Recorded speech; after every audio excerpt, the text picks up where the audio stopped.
Mati harga emas Pak di tahun lalu di bulan Desember ya kalau kita lihat ini berada di kisaran 2089 per troy ounce gitu ya 2089 US dollar per troy ounce dan di tahun ini di bulan Desember berada di kisaran hampir menyentuh level 2700 US dollar per troy ounce. Ini angka yang sangat-sangat jauh begitu ya Pak, cukup signifikan kenaikannya. Nah, kalau dari perusahaan penambang sendiri begitu ya di RI, bagaimana Anda melihat atau bagaimana perubahan kebijakan dan juga strategi menanggapi atau melihat harga emas yang kenaikannya ini cukup jauh sebetulnya?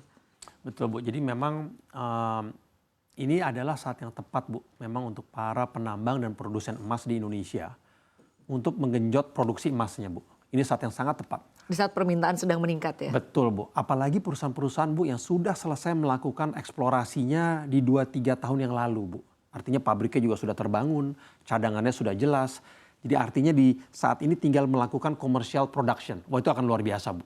Artinya biaya-biayanya sudah selesai, tinggal sekarang menikmati harga jual emas yang sangat tinggi Bu ya. Namun Bu Sinta, apabila eksplorasinya, pembangunan pabriknya pun baru dilakukan yang saat ini, juga masih ada upside-nya Bu ke depannya. Karena tadi itu Bu, banyak sekali institusi asing yang memprediksikan harga emas bisa mencapai di level $3.000 Bu per troy ounce di tahun 2025. Artinya masih ada prospek peningkatan harga emas ke depannya. Jadi ini adalah saat yang tepat Bu untuk menggenjot produksi emas di Indonesia. Bahkan di seluruh dunia saya bilang Bu ya. Baik, untuk di tanah air sendiri sebetulnya eksplorasi emas saat ini seperti apa nih? Apalagi di tengah banyaknya permintaan atau di tengah diproyeksikannya harga emas ini masih akan terus meningkat. Tadi Anda menyampaikan bahwa memang eksplorasi emas ini harus terus didorong ya. Seperti apa saat ini sebetulnya kondisi eksplorasi emas di tanah air? Cukup gencar Bu ya. Saya perhatikan memang kalau yang tercatat di Bursa Efek Indonesia tuh ada beberapa perusahaan seperti Merdeka, kemudian Archie, J Resources atau PSAB, dan juga kami sendiri Bu ya, BRMS Bumi Resources Minerals dengan tambang kami yang ada di Palu saat ini. Jadi saya perhatikan biasanya perusahaan-perusahaan ini yang tadi saya sampaikan cadangannya sudah jelas Bu dan sudah mendapatkan sertifikasi baik dari lembaga asing seperti JORC Bu atau Joint Ore Reserve Committee yang ada di Australia maupun yang domestik seperti KCMI ya, Komite Cadangan Mineral Indonesia. Jadi kegiatan eksplorasinya itu saya perhatikan memang sangat masif, drilling campaign-nya juga masif karena memang untuk mengejar harga emas yang masih bullish saat ini Bu. Jadi memang saya perhatikan, itu yang saya perhatikan dalam 2-3 tahun terakhir Bu ya. Drilling campaign, eksplorasi yang masif untuk mengejar produksi emas di harga emas yang bullish. Baik, tadi Anda menyampaikan bahwa di tengah harga yang cukup bullish ternyata memang permintaan juga masih sangat baik. Tapi untuk produksinya sendiri atau ketersediaannya sendiri agar bisa memenuhi permintaan, sebetulnya di tanah air atau di tahun 2024 ini seperti apa sih Pak? Masih banyak beberapa prospek Bu ya. Jadi contohnya kayak kami Bu ya.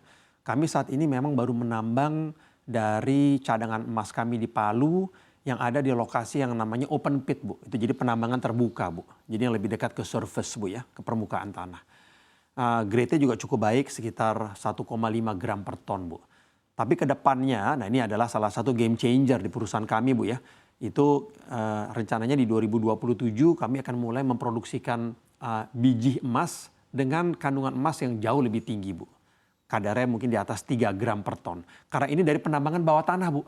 Jadi maksud saya prospeknya itu untuk eksplorasi atau produksi emas masih sangat terbuka Bu. Karena tidak hanya penambangan yang lebih sederhana seperti penambangan terbuka atau open pit yang bisa dilakukan.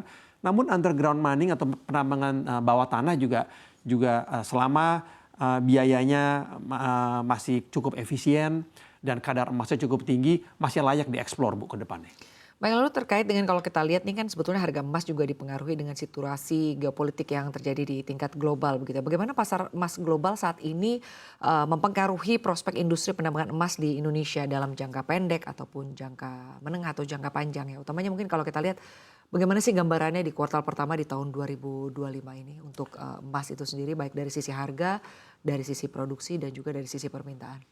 Baik. Mungkin Bu, kalau saya lihat memang kalau untuk jangka pendek Bu ya, mengingat sekarang nih kita sudah mungkin di akhir November, awal Desember Bu ya, sudah hampir selesai tahun 2024. Mungkin emas akan sampai akhir tahun akan mungkin berkisar di level 2.500 sampai $2.700 per troy ounce. Yang mana sudah sangat baik, sudah luar biasa Bu. Bayangkan Bu Sinta, 3 tahun yang lalu di tahun 2021 akhir, harga emas itu saya masih ingat di kisaran 1.700-1.800 dolar per troy ounce. Artinya sudah naik 50% Bu dalam 3 tahun. Karena sekarang sudah di level 2.700 dolar. Nah, itu dalam jangka pendek. Yang mana sudah luar biasa peningkatannya. Nah kalau untuk jangka menengah mungkin sampai akhir tahun 2025 saya sangat percaya Bu harga emas bisa mencapai malah bahkan menembus level 3.000 dolar Bu. Dan ini juga dibuktikan dengan banyaknya prediksi tidak hanya satu Bu ya.